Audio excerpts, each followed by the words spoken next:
मेरा नाम अंजलि है। मैं नोएडा के पास के एक कस्बे की रहने वाली हूँ। उस वक्त मेरी उम्र 30 साल थी।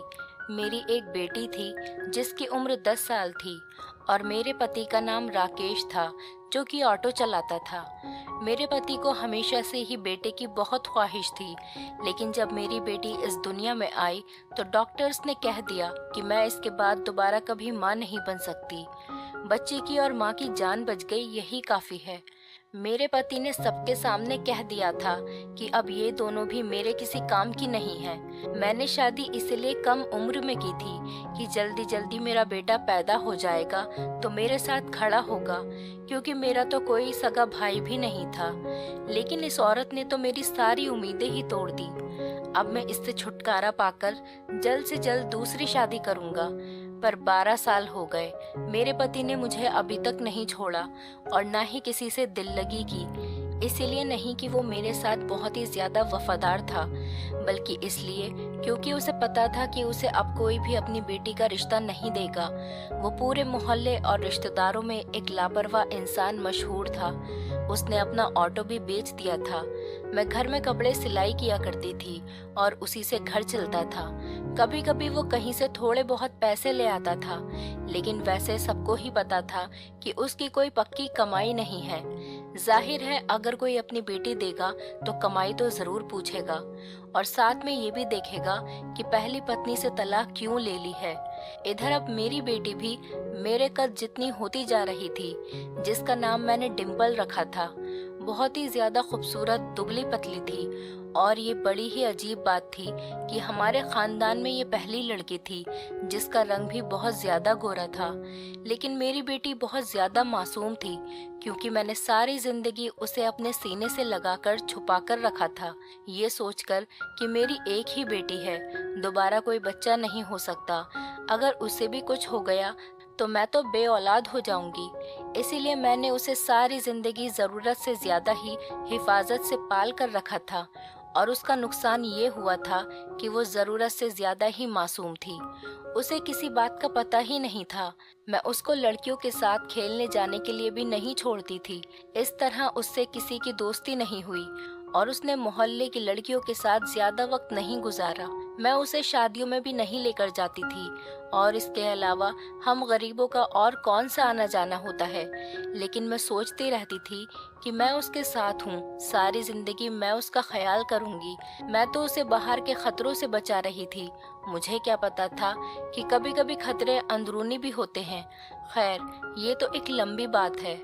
जब मेरी बेटी थोड़ी जवान हो गई तो मेरे पति ने उससे बहुत ज्यादा प्यार करना शुरू कर दिया, जबकि सारी जिंदगी उसे धुतकारता आया था। कहता था कि तेरी वजह से तूने अपनी माँ को बांझ बना दिया और मेरे बच्चे इस दुनिया में आने से रह गए, नहीं तो मुझे 10 बेटे पैदा करने थे। लेकिन ये सब तो किस्मत का खेल था।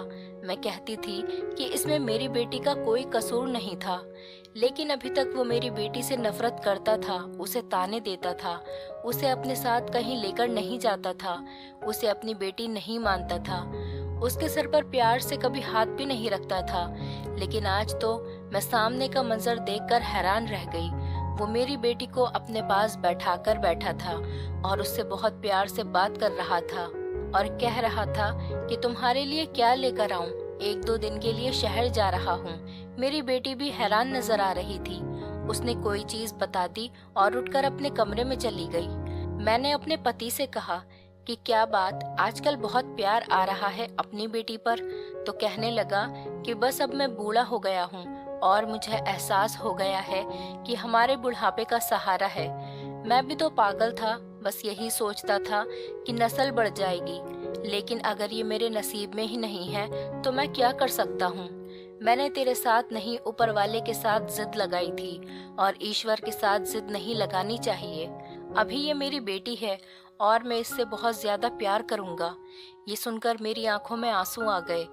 चलो, इस इंसान को समझ तो आ गई और मैंने उससे कहा कि अब तो बेटी जवान हो रही है, अब 2-3 साल में इसकी शादी हो जाएगी और फिर हमारी बेटी हमें छोड़कर अपनी ससुराल चली जाएगी। लेकिन तुमने इतने साल बर्बाद कर दिए। कितनी प्यारी बच्ची थी हमारी। जब छोटी थी कैसे भाग भाग कर तुम्हारे पीछे पीछे जाती थी, तुम्हें पापा पापा कहती थी और तुमने उसे गोद में भी कभी नहीं लिया। इस बात पर मेरे पति की आंखों में आंसू आ गए। उसने कहा कि मैंने वाकई काफी सारा वक्त बर्बाद कर दिया, लेकिन अभी भी देर नहीं हुई है। जब बेटी बहुत छोटी थी तो मैं उसको उसके पिता के साथ नहीं छोड़ती थी, ये सोचकर कि किसी दिन उसको गुस्सा न आए और वो मेरी बेटी को जान से न मार डाले। लेकिन मुझे यकीन हो गया था कि इसके दिल में वाकई उसकी बेटी के लिए प्यार जाग गया है। आखिर वो उसका अपना बाप था, कोई सौतेला नहीं। हमारे दिन इसी तरह गुजरने लगे और ये दोनों बाप बेटी बहुत ही ज्यादा करीब आ गए। जो लम्हे इन्होंने एक दूसरे के साथ नहीं गुजारे थे आज तक, अब वो गुजार रहे थे। वो मेरी बेटी को अपने साथ बाजार भी ले जाता, उसके लिए तोहफे भी लेकर आता और खाने पीने की कोई ना कोई चीज जरूर ही लेकर आता था। मुझे आजकल एक जगह नौकरी मिल गई थी। एक सेंटर था जहाँ पर जाकर मैं कपड़ों की सिलाई किया करती थी और एक सूट के साथ काफी अच्छे पैसे बच जाते थे। मैं घर में कपड़े सीती थी तो घर के कामों में लग जाती थी, लेकिन वहाँ पर जाती तो दिमाग सिर्फ काम की तरफ ही लगा रहता था। पहले मैंने ये काम करने से इनकार कर दिया था, लेकिन अब सोचा कि मेरे पतिदेव खाली ही तो हैं मेरी बेटी का ख्याल रखने के लिए। जवान बच्ची को घर में अकेला छोड़कर तो नहीं जा सकती थी, लेकिन आजकल घर के हालात कुछ और ही थे। इसलिए मैंने सोचा कि मैं ये काम कर लेती हूँ और मैं ये काम करने के लिए रोज जाती थी। शाम को जब वापस आती थी, मेरी बेटी मुझे रोज खुशी खुशी बताती थी कि आज पापा ने मुझे ये चीज ला कर दी, आज वो मेरे लिए सूट लेकर आए और आज हम सैर करने गए थे। मैंने गोलगप्पे भी खाए थे, आइसक्रीम भी खाई थी, लेकिन कुछ दिनों से मेरी बेटी मुझे ये सब बातें नहीं बता रही थी, बल्कि कहीं खोई हुई थी। मैंने कहा कि क्यों आजकल पापा के साथ बाहर नहीं जाती हो? तो कहने लगी कि जाती हूँ, तो फिर मुझे क्यों नहीं बताती कि पूरा दिन क्या किया है? मैं तो काम ही करती रह जाती हूँ, तुम दोनों के ही तो मजे हैं। मुझे बताया तो करो, कम से कम मैं सुनकर ही खुश हो जाया करूँगी। मैं अपनी बेटी से मुस्कुराकर बात कर रही थी क्योंकि मैं उसके लिए खुश थी, लेकिन वो बिल्कुल भी खुश नजर नहीं आ रही थी। फिर मेरी बेटी बीमार रहने लगी। कभी कहती मेरी कमर में दर्द है तो कभी कहती मेरी टांगों में दर्द है। मुझे समझ ही नहीं आ रहा था उसके साथ क्या हो रहा है। एक ही डॉक्टर थी हमारे पूरे गांव में, उससे बात की तो उसने कहा कि बच्ची जवान हो रही है, इसीलिए ये सब कुछ हो जाता है। तुम ज्यादा फिक्र मत करो, जब इसे दर्द हो तो दर्द की गोली दे दिया करो, इसकी खुराक बेहतर करो, दूध वगैरह दिया करो तो ठीक हो जाएगी। मैंने कहा कि ठीक है। मैंने उस बात पर ज्यादा ध्यान नहीं दिया और अजीब बात ये भी थी कि आजकल मेरा पति वैसे तो बहुत खुश था, उसका मूड भी बहुत अच्छा था। काफी दिनों से उसने मेरे साथ झगड़ा भी नहीं किया था, घर में पैसे भी लेकर आ रहा था, लेकिन मुझसे दूर दूर भाग रहा था। हमारी कौन सी अभी इतनी उम्र हुई थी, और अगर वो इतना ही खुश था तो थोड़ी सी मोहब्बत मेरे साथ भी तो बांट सकता था। सारी जिंदगी तो मेरे साथ लड़ता ही रहा था, लेकिन वो मुझसे ऐसे दूर भाग रहा था जैसे मैं उसके लिए गैर हूँ। मैं उस बात पर थोड़ी हैरान थी, लेकिन मेरे इतने काम थे कि मेरे पास कुछ और सोचने और करने के लिए वक्त ही नहीं था। एक दिन मैंने अपने पति को कहा कि अपनी बेटे के लिए कोई रिश्ता देखते हैं। उसने कहा कि अभी से? तो मैंने कहा कि रिश्ता होते हुए भी तो 1-2 साल लग ही जाएंगे और शादी भी तो जवानी में ही होनी चाहिए। अभी तक हम लोग भी जवान हैं और देखो भगवान की करनी, हमारी बच्ची भी जवान हो गई है। हमने कौन सा इससे नौकरी करवानी है? जब कुछ नहीं करवाना तो शादी करवा देते हैं। मेरे पति ने कहा कि नहीं, अभी तो नहीं, अभी तो ये बहुत छोटी है। मैं तो इसकी शादी 20 साल की उम्र तक ही करूंगा। जब तक ये 20 साल की नहीं हो जाती मैं इसकी शादी नहीं करूंगा। मैंने कहा कि 20 साल तो बहुत ज्यादा हैं, 18 साल सही है। तो उसने कहा कि नहीं, जब तक लड़की समझदार न हो जाए उसकी शादी नहीं करनी चाहिए, इससे पहले उसकी शादी करना जुल्म होता है। मैंने कहा कि काश मेरे बारे में भी कोई ऐसा सोच लेता। तुमने तो मुझ पर 16 साल की उम्र से ही जुल्म करना शुरू कर दिया था। उसने कहा कि हम तो अनपढ़ जाहिल लोग थे, हमें किसी बात का पता नहीं था, कोई मशवरा देने वाला भी नहीं था। हमारे माँ बाप भी हमारी तरह ही थे, लेकिन अब हमने दुनिया देख ली है तो अब हम भी ऐसा फैसला नहीं करेंगे और फिर हमारी एक ही तो बेटी है। मेरे पति ने ये बात बड़े प्यार से की थी, वरना सारी जिंदगी इस बात को उसने मेरे लिए ताना ही बनाया था कि एक ही बेटी पैदा कर पाई, उसके बाद बांझ हो गई। क्या करूं मैं इसका? ये कोई मेरी नस्ल थोड़ी बढ़ाएगी, ये तो मेरा खर्चा करवा कर अपने घर चली जाएगी। बहुत दिल दुखाया था मेरे पति ने मेरा, लेकिन मैंने उसे फिर भी माफ कर दिया था, ये सोचकर कि वो मेरी बेटी का बाप है। लेकिन मुझे ये नहीं पता था कि एक दिन वो कुछ ऐसा कर बैठेगा कि मैं उसे माफ नहीं कर पाऊंगी। एक दिन मुझे मेरी बेटी की तबीयत सुबह से ही कुछ ठीक नहीं लग रही थी और फिर ऐसा हुआ कि वो दोपहर तक बेहोश हो गई। मैं उसे डॉक्टर के पास ले गई तो डॉक्टर ने ऐसी बात बताई कि सुनकर मैं हैरान हो गई। मैंने कहा कि मेरी बेटी ऐसी बिल्कुल भी नहीं है। उसने कहा कि आपकी बेटी के साथ वही हो रहा है जो नहीं होना चाहिए। मैं अपनी बेटी को घर लेकर आई और फिर उसके मुंह पर थप्पड़ मार के पूछा कि तूने किसी के साथ कोई चक्कर तो नहीं चलाया।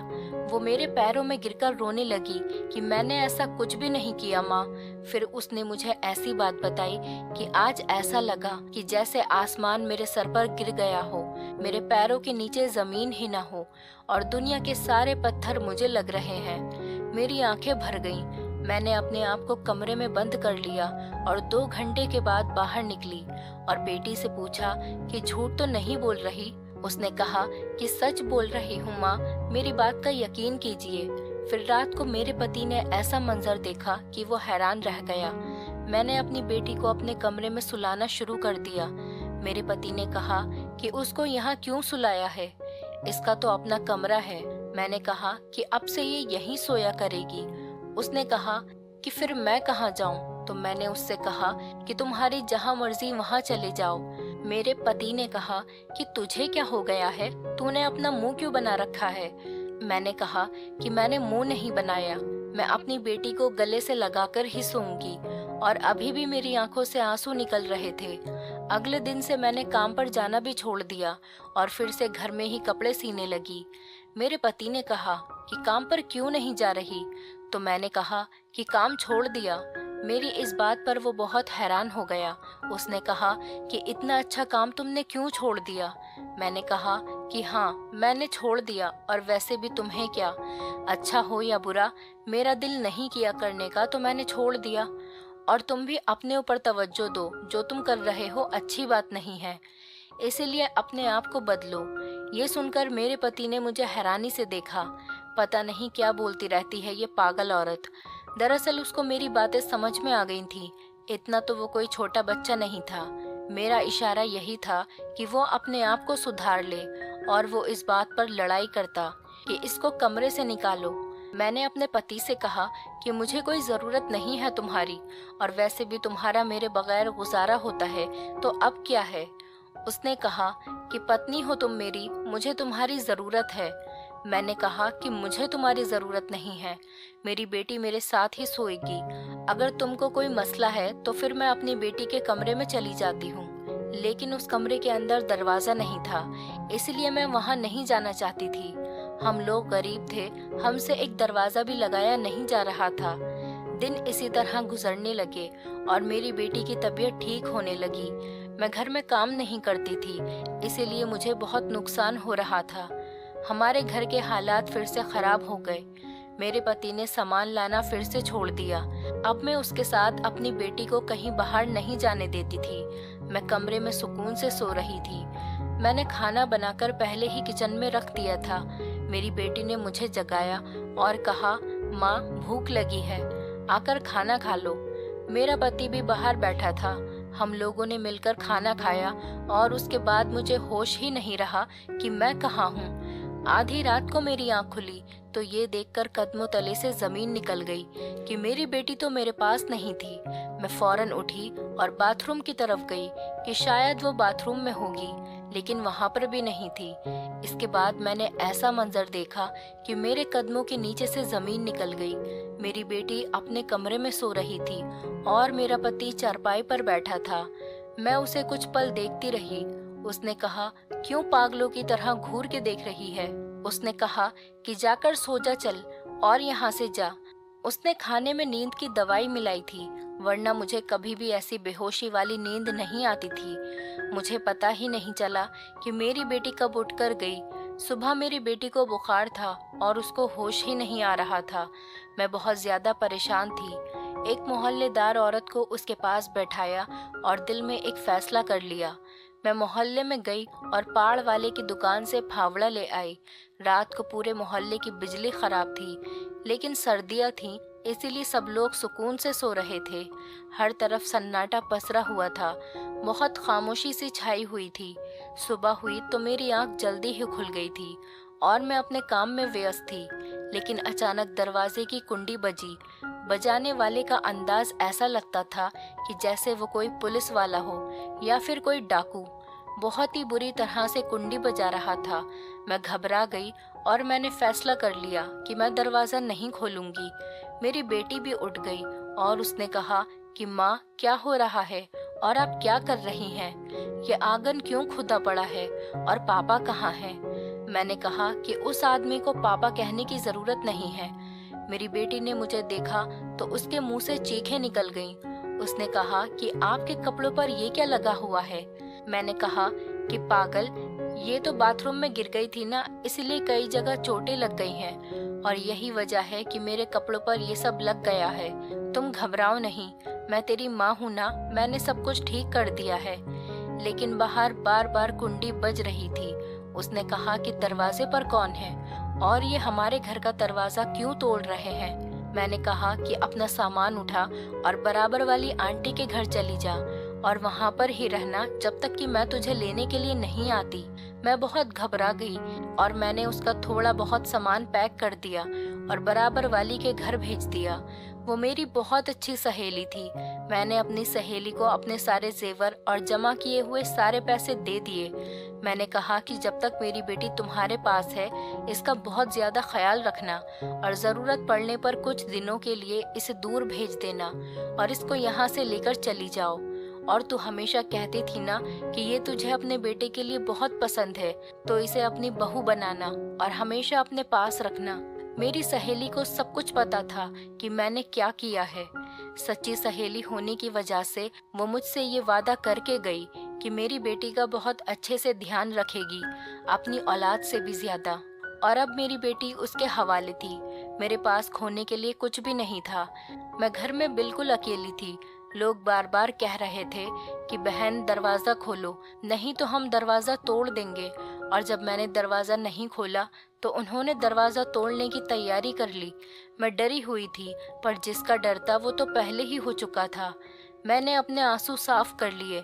कुछ देर के बाद दरवाज़ा टूट गया। पुलिस वाले और कुछ न्यूज़ चैनल वाले अंदर आ गए और सामने का मंजर देखकर हैरान रह गए। उन्होंने जब आंगन खुदा हुआ देखा और वहाँ की मिट्टी को गीला पाया तो वो सारा माजरा समझ गए। फिर पुलिस ने गड्ढे से मिट्टी हटाई तो वहाँ पर मौजूद सब लोगों की आंखें फटी रह गईं। मैं बिल्कुल ऐसे खड़ी थी कि जैसे कुछ हुआ ही ना हो। वो मुझे हैरान होकर देख रहे थे। लेडी कांस्टेबल ने मुझे पकड़ लिया और मैंने कहा कि मुझे कोई अफसोस नहीं। पूरे मोहल्ले में ये बात फैल गई थी। उन्होंने कहा कि बेटी कहाँ है? मैंने कहा कि वो किसी के साथ भाग गई है। मुझे नहीं पता कि वो कहाँ पर है। मैंने झूठ बोल दिया था। जाहिर सी बात है, मैं नहीं चाहती थी कि वो मेरी बेटी से सवाल जवाब करे और उसे भी पता चले कि मैंने क्या किया है। पर उस वक्त सबसे बड़ा सवाल ये भी था कि मेरा पति कहाँ था। वो वहीं था जहां उसे होना चाहिए था, क्योंकि जो उसने किया था उसके बाद उसकी वही जगह थी। वो लोग मुझे लेकर वहां से चले गए। हर इंसान मुझे ऐसे देख रहा था कि जैसे मैं इस दुनिया की ही नहीं हूँ, कि जैसे मैंने कोई ऐसा काम कर दिया है जो किसी से उम्मीद नहीं किया जा सकता। तो मैंने कुछ ऐसा ही किया था, लेकिन उस मुकाम पर पहुंचाने वाला भी मुझे मेरा ही पति था। कोई मेरे करीब नहीं आ रहा था। सब मुझसे ऐसे डर रहे थे जैसे मैं इंसान नहीं कोई डायन हूँ, क्योंकि हरकत ही मैंने कुछ ऐसी ही की थी। उस पाड़ की दुकान वाले से भी पूछताछ कर रहे थे। उसने कहा कि इसने तो मुझसे कहा था कि मुझे बड़ा सा फावड़ा चाहिए, मेरे घर में कुछ काम चल रहा है। मुझे क्या पता था कि यह औरत ऐसा करेगी। मोहल्ले वाले भी कह रहे थे, ये तो बड़ी अच्छी औरत है, सारे मोहल्ले के कपड़े सीती थी, अच्छी भली थी, बिल्कुल किसी के साथ ना कोई लड़ाई ना कोई झगड़ा। इसका तो ऐसा कोई मसला ही नहीं था। पता नहीं इसको क्या हो गया। हम लोग तो खुद हैरान हैं। और इसकी बेटी भी कहाँ है, हमें ये भी नहीं पता चला। मेरी सहेली ने बयान दिया कि मैं उसकी दोस्त हूँ और पता नहीं ये सब कुछ कैसे हुआ है। उसने मेरी बेटी को कहीं पहुँचा दिया था और ये उसका बहुत बड़ा एहसान था मुझ पर। इसके बाद मुझसे एक मीडिया वाली लड़की ने बहुत प्यार से पूछा कि आपने आखिर ऐसा क्यों किया? अपने ही पति को मारकर उसको इस गड्ढे में दबाकर आपको क्या मिला? लेकिन मैं बोल पड़ी। मैंने कहा कि कोई भी औरत ऐसा क्यों करेगी? भला तुम तो पढ़ी लिखी हो, तुम्हें तो पता होगा कि कोई इस मुकाम तक कैसे पहुंचता है। वो इंसान इसी काबिल था और मैंने कसम खाई थी कि उसका यही अंजाम करूंगी, क्योंकि वो अपनी बेटी के साथ ही गलत संबंध बनाता था, मेरी बेटी के साथ गंदी हरकतें करता था।